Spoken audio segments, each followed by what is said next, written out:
Hey, what's going on, guys?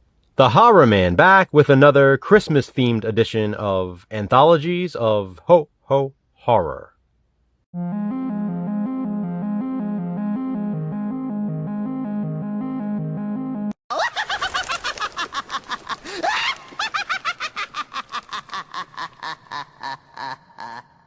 This week for Anthologies of Horror, Jason and I returned to a horror anthology series that we already covered.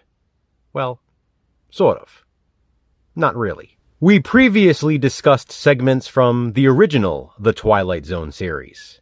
And this week we're covering The Twilight Zone of the 80s. This 80s reimagining of The Twilight Zone brought us new stories, as well as remakes of the classic tales in the original series. The segment I'll be discussing in this video is one of those remakes, titled Night of the MEEK. Night of the MEEK comes from Season 1, Episode 13, and originally aired on December 20th, 1985. It stars the late Richard Mulligan of Soap and Empty Nest as a department store Santa named Henry. A drunk department store Santa, that is. So obviously, he's fired from his job.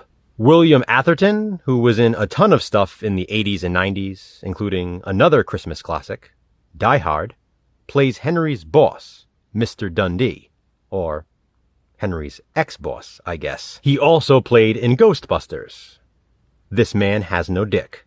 Just like in the segment from the original series that this 80s show is remaking, our drunk Santa Henry finds that his bag is magical. Toys and presents for all ages appear from it out of thin air. At one point, he even pulls out a glass pitcher filled with eggnog for a Christmas party. Unfortunately, Mr. Dundee believes Henry actually stole everything from the department store. But alas, there's another twist, yet to be seen.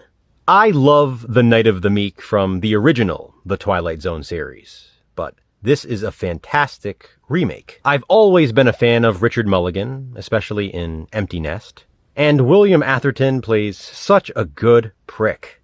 This segment is joyous, yet dark, as it should be, in The Twilight Zone. Have you seen Night of the MEEK from The Twilight Zone of the 80s?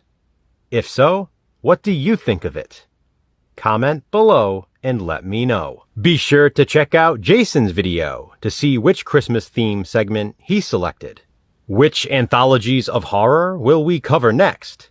Check back after the 12 Days of Christmas to find out. Until then, thanks for watching, guys. Hit that thumbs up and be kind, subscribe.